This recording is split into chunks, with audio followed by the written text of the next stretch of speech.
#ask Dr. John Watson type చేసి మీ questions అడగండి, తప్పకుండా రిప్లై చేస్తాను. నవీన్ సూర్య C7Q, crawling sensation on scalp and beard and also hair falling in that area, please reply sir. తలలో ఏదో పాకుతున్నట్టు sensation రావడము, బియర్డ్లో కూడా అలా పాకుతున్నట్టు సెన్సేషన్ రావడము, తర్వాత హెయిర్ ఫాల్ అవ్వడము, ఇది ప్రాబ్లం.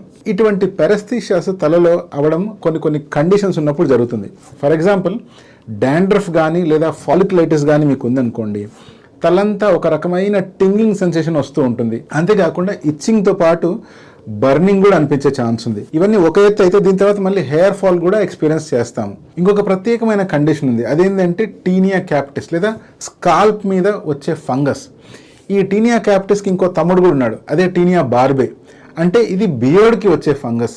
సో ఈ రెండు కండిషన్లలో కూడా మనకు స్కాల్ప్ మీద కానీ లేదా బియర్డ్ మీద కానీ ఒక రకమైన క్రాలింగ్ సెన్సేషన్స్ అనిపించే అవకాశం ఉంది. ఇది ఒక ఫంగస్ అనే పారాసైట్ మన స్కాల్ప్ మీద కానీ బియర్డ్ మీద కానీ వచ్చి ఉంటుంది కాబట్టి ఇటువంటి సెన్సేషన్స్ ఎలిసిట్ అవుతాయి. ఇంకో కండిషన్ అంటే కామన్గా మనం అబ్జర్వ్ చేసేది బట్టతల, ఏదైతే జెనెటిక్ బాల్డ్నెస్, ఆండ్రోజెనెటిక్ అలోపేషియా ఏదైతే వస్తుందో దీంట్లో కూడా హెయిర్ లాస్ అయ్యే కంటే ముందు కొంచెము టింగింగ్ సెన్సేషన్ నోటీస్ చేస్తాం. స్కాల్ప్ డిసెస్థీసియాస్ అంటాం. అంటే మన స్కాల్ప్ మీద కానీ బియర్డ్ ఏరియాలో కానీ స్కిన్ ఏరియాలో కానీ చిన్ని నరాలు దెబ్బతిన్నాయి అనుకోండి, అటువంటి సిచ్యువేషన్లో కూడా పెరస్థీషియాస్ వస్తాయి. ఇలాంటి టింగ్లింగ్ సెన్సేషన్ కానీ బర్నింగ్ సెన్సేషన్ కానీ వచ్చే ఛాన్సెస్ ఉన్నాయి. ఫైనల్గా డెమోడెక్స్ మైట్స్ అని కొన్ని రకాల మరీ చిన్నని పురుగులు ఎప్పుడైతే మన స్కాల్ప్ మీద చేరుతాయో లేదా బియర్డ్ ఏరియాలో చేరుకున్నాయో అప్పుడు కూడా ఇటువంటి క్రాలింగ్ సెన్సేషన్ వచ్చి హెయిర్ ఫాల్ అయ్యే ఛాన్స్ ఉంది. జస్ట్ ఫోటో చూసి కానీ లేకపోతే జస్ట్ మీరు చెప్పే కామెంట్ని చూసి దీనికి ప్రాపర్గా ట్రీట్మెంట్ ఇవ్వడం అనేది కుదరదు. ఎందుకంటే ఇన్ని రకాల కండిషన్స్లో మీరు ఏ కండిషన్ వల్ల ఇబ్బంది పడుతున్నారు అనేది డైరెక్ట్గా మిమ్మల్ని చూస్తేనే అర్థమవుతుంది.